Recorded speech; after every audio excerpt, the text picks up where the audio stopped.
myself, and this talks about what real actions of social activism that can be used, and identifies 9 different things. I want to read it to you, and I want us to talk about these things. So, you can donate your time, right? So you can show up to an event, you can do community service, and you can find out about that by seeing a status on Facebook or reading a tweet on Twitter or seeing a picture of something on Instagram. You can donate money, and you can very easily click something, especially if you already have an account set up, to donate money to that cause, whether it's by texting something to the Red Cross that automatically takes $10 from your phone bill, or with an online account that you have set up. You can participate in rallies or meetings, and again, you find out about those things through information that you got online.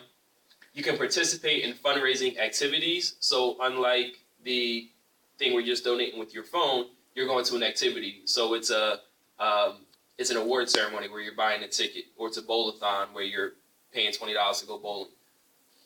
You can boycott or support businesses. Another word for supporting businesses in this case is the boycott instead of a boycott. Boycotts have a long history. I know a guy was Mike DeLeon does a lot of work in this area. He took a group of young Black and Hispanic kids down to the shore to do an event.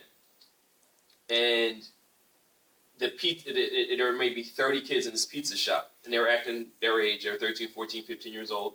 And the pizza shop throws the kids out and says, this is why we don't like you people in our store to begin with, and uses terms that most would describe as being ethnically biased. So Mike goes on social media and he says, we need to stop supporting this place. Now, what we see in the modern age is that what happens when you do that is people stop going there to spend money, but then you also have people that agree with the comments that are made, and now they're going there to buy their money. So it's a weird impact that it can have. Participate through mobile texting. So whether you're signing up for something or you're just sending mass texts out to people to inform them of things that are going on, is helpful. Subscribe to online news and feeds. So whether that's on Facebook, where you're signed up for news, or on Twitter, or you're able to get, there are ways now where you can get text and updates every time there's a certain issue comes up in the news. Lead or organize group events. And lastly, email, write, or call your representative. And this is a big one because we have the different layers of government, local, regional, whether it's county or state, and federal. And if there's something that you have a feeling about, you can fairly easily send a message to your leader and let that leader know exactly what it is that your thoughts are. Now, I served on a public body, and we would, on controversial issues from time to time, we would get petitions. The group that was, let's say, in opposition of something would give us petitions, and they would be stacked, and they'd make photocopies, and there'd be a certain amount of names on each one.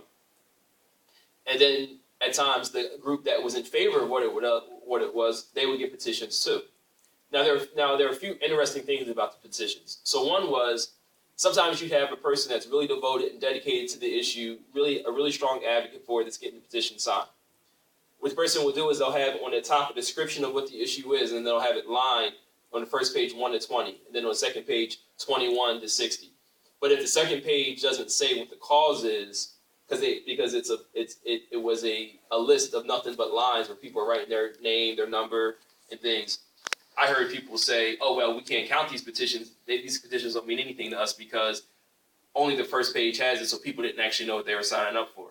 Another thing that happened was and I saw this myself, where you had the same person would sign the petition both in favor and against whatever the issue was. But then, frankly, the people that are getting the petitions, sometimes very dramatically, where people walk in and they have these stacks. Gary, I wanted Gary to talk about this, but I said he wasn't able to be here. And then we look at these, we're looking at these petitions, and it becomes one of multiple factors on how we're making a vote or how we as leaders are making a decision. So on a lot of these issues, it's about who is it that we need to talk to?